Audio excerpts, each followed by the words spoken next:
Welcome to the Raise Your Energy podcast. My name is Linda Lange and I'm your host.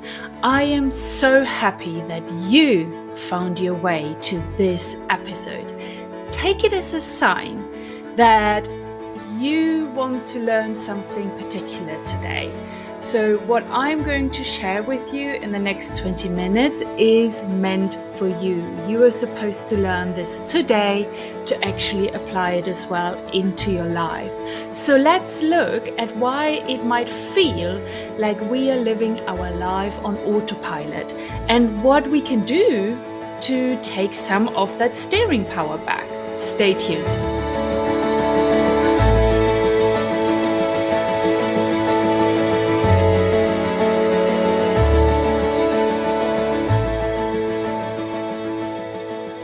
It is pretty much a fact that we live our life on autopilot, especially the older we get.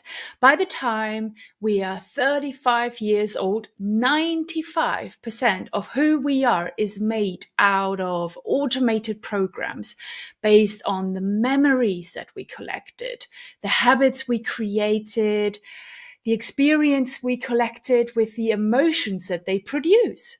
And by that time, we have collected and embodied so many beliefs, so many perceptions and opinions that 95% of our life actually runs on autopilot, if that is what we want. Me personally, I do not want that. I actually do not want my life to stay exactly the same as it is now. I still have bigger dreams and goals for my life. And if that applies to you too, then keep listening to this episode and find out how you can take some of that power back and that steering power from that autopilot that your life might be running on. So let's talk about all the different kinds of programs that are actually stored in us, in our subconscious mind. Most of them are actually vital. They are essential to us. And these are programs that are stored in our DNA. They are stored in our cells and they already exist the minute we are born. And these are programs like our heart beating.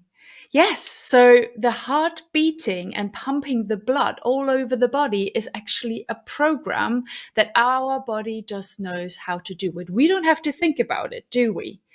The other thing is our digestion. We don't have to consciously think to digest our food every time we have a meal. Our body does that all automated. The body just knows better how to do it than our conscious mind. We wouldn't even know all of the different functions that are going on down there, right? And then another good example is the automatic nervous system. The automatic nervous system is actually the system that runs all of these programs, like the heart beating, the digestion, our hormone levels, our heart rate. All of that is run by that nervous system. And if there is a danger in our environment, it kicks in as well this fight and flight nervous system that is so essential for our survival. So you see that a lot of those programs that are stored in these 95% of our subconscious mind are actually vital and they are very, very helpful. So that is the first category of programs we have stored there. The second category of programs are programs that we installed in our body in our lifetime. So we actually had an influence on that. And again, most of them are really, really helpful. So examples are driving a car.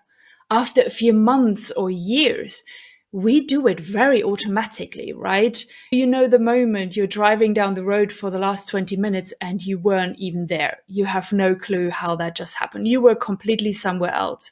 So you have done this so many times that your body knows better how to drive that car. It just does it automatically. Or we're sitting down at a meal and we're using a spoon, a fork, a knife, and you just cut up and eat your meal automatically, right? You're not thinking on how a fork and a knife works. You remember maybe doing that as a child and learning it for the first time. But since then, we have done it so many times that our body knows better how to do it, and we just give over the power. And that's good, right? We don't want to use all of our energy on reusing every day how to use a fork and a knife. And the same is, for example, for brushing your hair or brushing your teeth in the morning. All of these routines and everyday activities that we do every year and that we keep repeating so many times, our body just turns on this program very quickly in a matter of seconds. It just says, okay, I have the program brushing my teeth. I know exactly how to do that, how to hold the brush, where to brush in my mouth. It's all an automated program. And we don't really want to think about all of this stuff, right? Our day-to-day brain power, we want to use on other activities. We don't want to figure out every time how to drive the car again, how to eat with cutlery, or how to brush our teeth. We want to spend our time on work, on our hobbies, on our family, on fun things. So these programs that we have developed in our lifetime are super, super useful, and they're really helpful to be automated so we spend less energy on them. So then let's move on to another category of programs that we have developed over the lifetime, but we might not find them so useful. And these examples are some of mine and some are not. So, for example, the need to grab a piece of chocolate after dinner.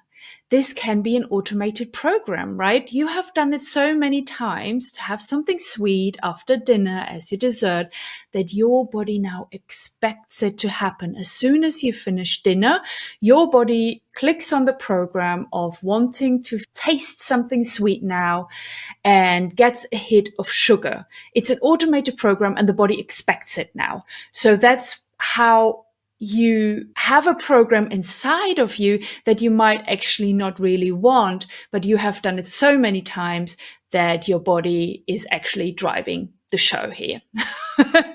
Another example would be with a glass of wine in the evening. You know, you come home from work, you had your dinner, you're sitting down, watching maybe your most favorite Netflix show, and you just want to have maybe a beer or a glass of wine. And again, your body takes over. It expects it. You have done it so many times that it thinks that this is what has to happen every time. It's an automated program, like driving a car. And therefore, it does everything for you to get up from that sofa and go to the fridge and get out that bottle of wine. It really does.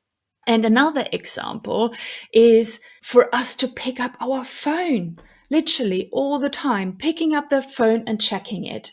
Do you have that? I mean, I have this so many times, and I still sometimes have to stop myself from doing it all the time automatically. I have done it probably so many times that I moved my hand to my phone, picked it up and checked it, that my body now does it automatically. And if I don't do it for 20 or 30 minutes, it does it automatically because it's an automated program. Sometimes in the evenings, I even have to leave my phone in the office upstairs so I don't keep checking it every 20 or 30 minutes for no particular reason. I bet you might have something similar than the examples that I just shared with you now. You know, these programs are very obvious. They are very visible to us because they are happening outside of us with our body, right? We're doing something. It's in our outer world. So the tips that I'm going to share with you very soon can help you as well disrupting these kind of programs and actually rewriting them if you want to. But first of all, let's talk about the last category of categories of programs that we have inside of us that are not so obvious. They are not visible to us because they are happening inside of us, but they can really hinder our development, our growth, our ability to change, and our happiness. So let's have a look at these programs. And they are linked to our internal state of beings. They can be programs that are based on values that we have and that we live by. For example, justice, kindness, loyalty, service, or respect.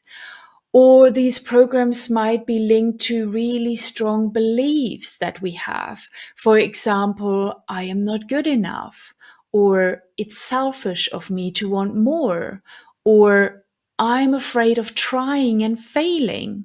Maybe some of these beliefs resonate with you. And then there are programs as well inside of us that can be very strongly linked to feelings. If your body may be accustomed to a certain feeling, then it keeps looking around you to find thoughts or situations or people to reaffirm that feeling. It's like an addiction. And these kind of feelings could be fear or worry or self-doubt or not feeling good enough or unworthiness. So you see that all of these programs are happening in our inner world. They're happening inside of us. So they are not visible as you just picking up your phone or eating a bar of chocolate. So you might not be aware of them, and most certainly not aware that a lot of these programs are running our life. That's why we might be feeling like our life is on autopilot and we don't have a lot of say in it. So these programs make up our identity. They might make up our personality. They are like puzzle pieces from who we are in this world. And again, most of them are good, or at a minimum, they're neutral and they don't harm you or anybody else. But what if there are some of these that you already don't like? Maybe you're already consciously aware of them and you don't like them. So you're aware that something keeps happening and keeps popping up in your life, and you're really not very happy how you feel or how you act when you are in these kind of situations. So you would actually like to stop it. But then you find yourself thinking or even saying, well, that's just who I am.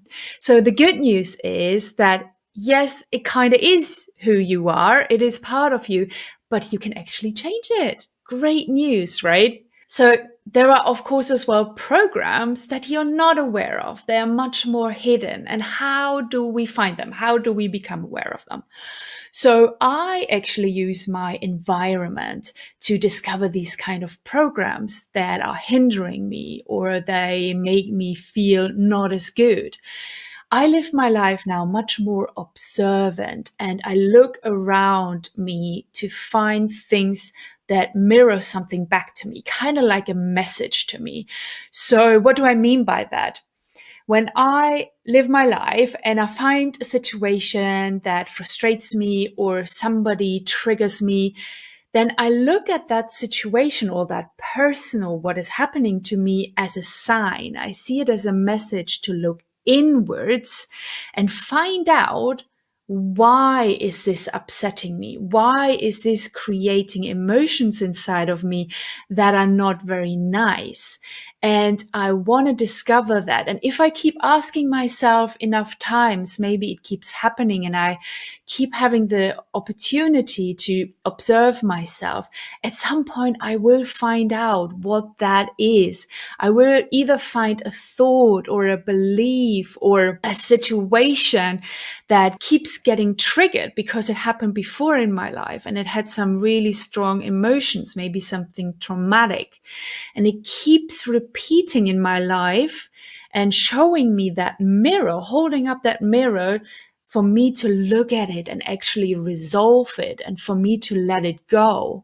And if it's time for me to let it go, it will come to me. The insight, the aha moment, the knowledge about it will come to me for me to actually be able to let it go.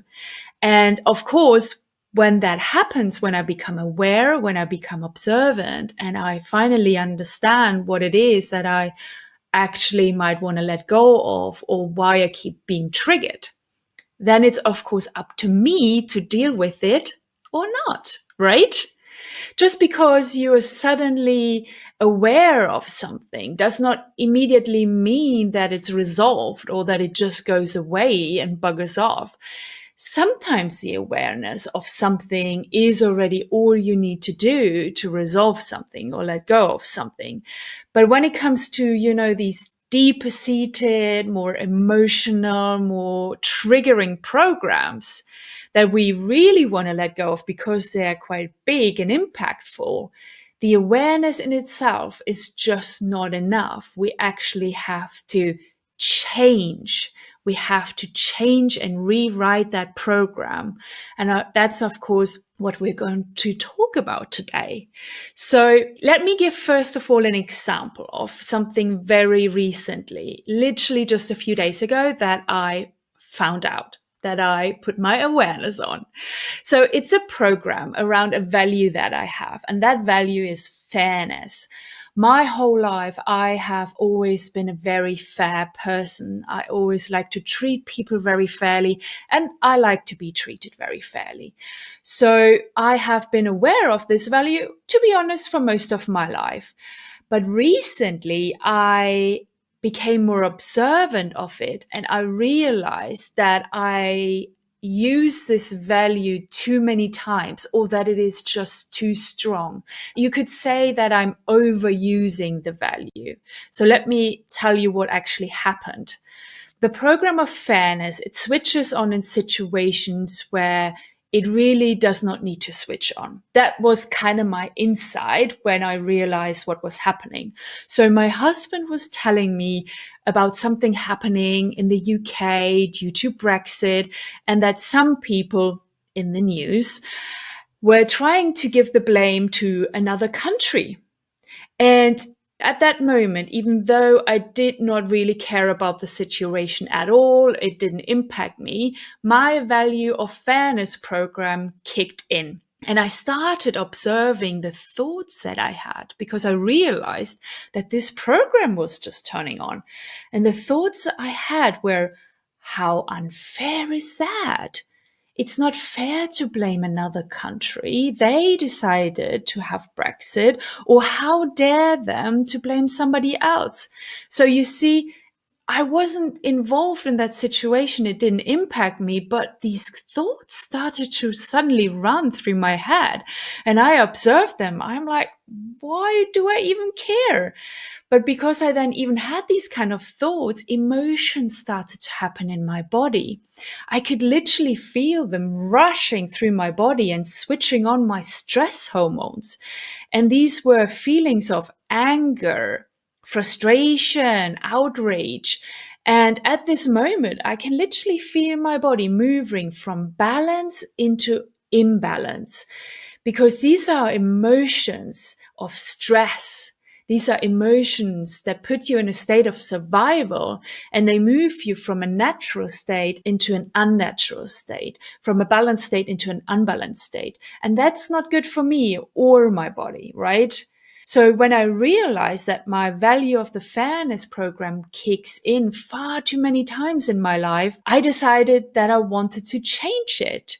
Because these are situations that I don't really care about, and I don't want an internal program that I collected or built up at some point to keep being triggered and give me all of these more negative emotions inside of me. So I somehow created this program in the past, right?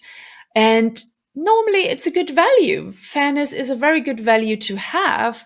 But if it's too strong or too dominant in my inner world, I need to look closer and see, okay, what do I want to do about it, right? And now that I have become aware of it, I would like to change it and turn the volume down, literally turn the volume down, and for it to just kick in when it actually means something to me, when it's actually impacting me personally, right? Does that make sense to you?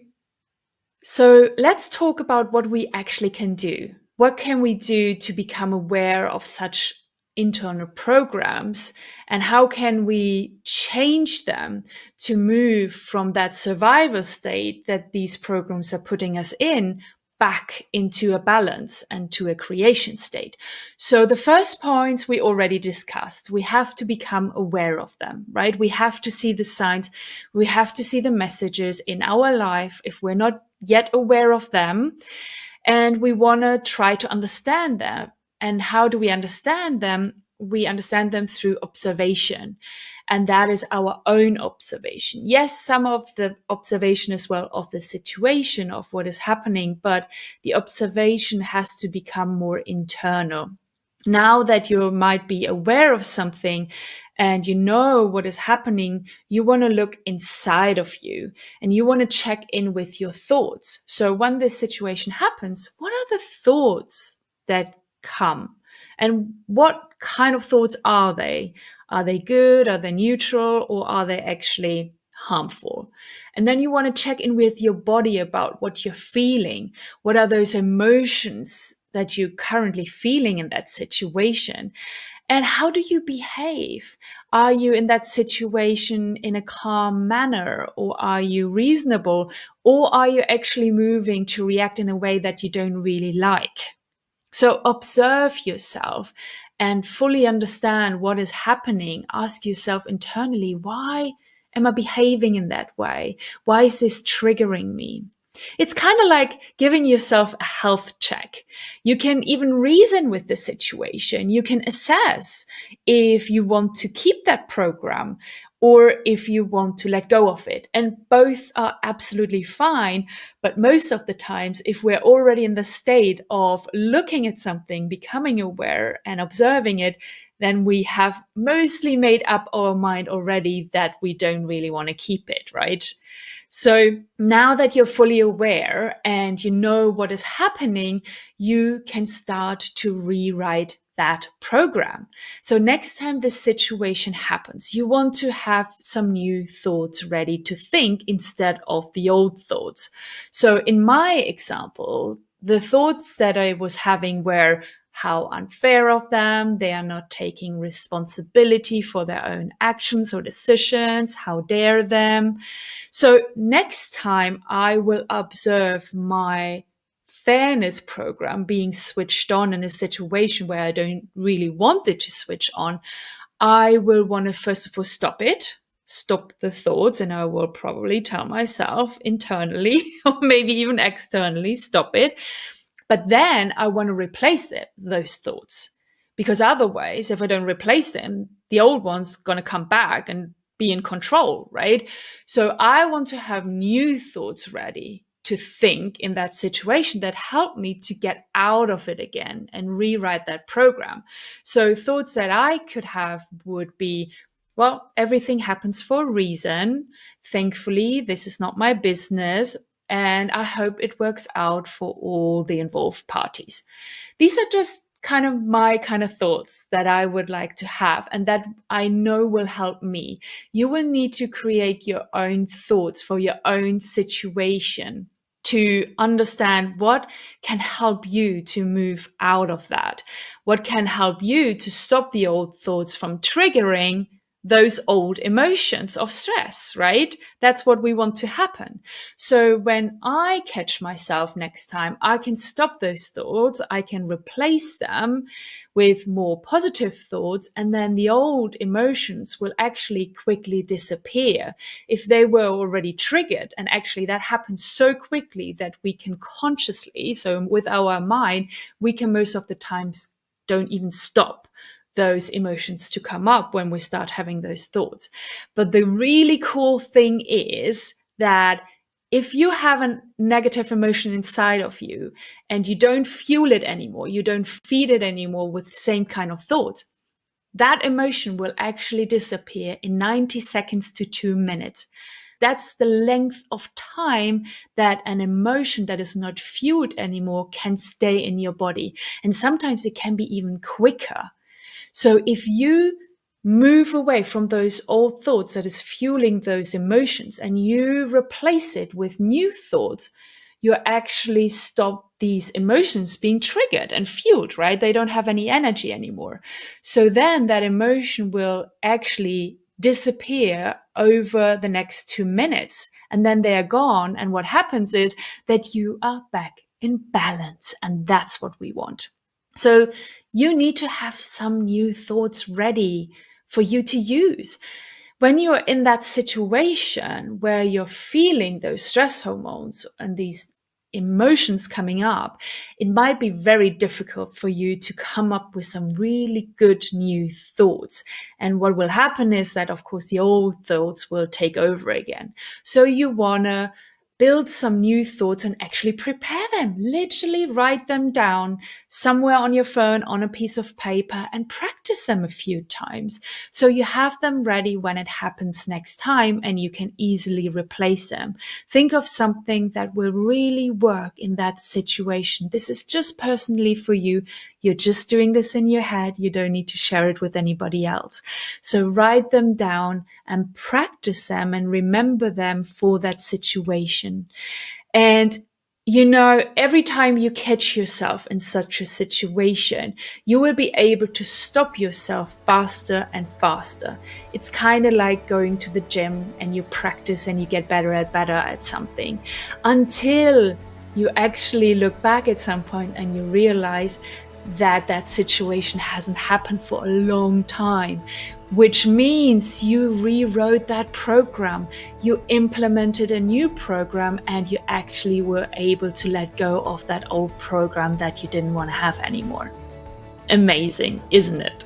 So, who is going to try this out? Let me know in the comments, wherever you see me or listen to me right now, if you're gonna try this out. And tell me your stories, give me your examples. I wanna know and I wanna hear from you. So thank you so much for listening or watching wherever you are today. I really, really appreciate you. And with that, I thank you and I love you and leave you. Talk to you soon. Bye bye.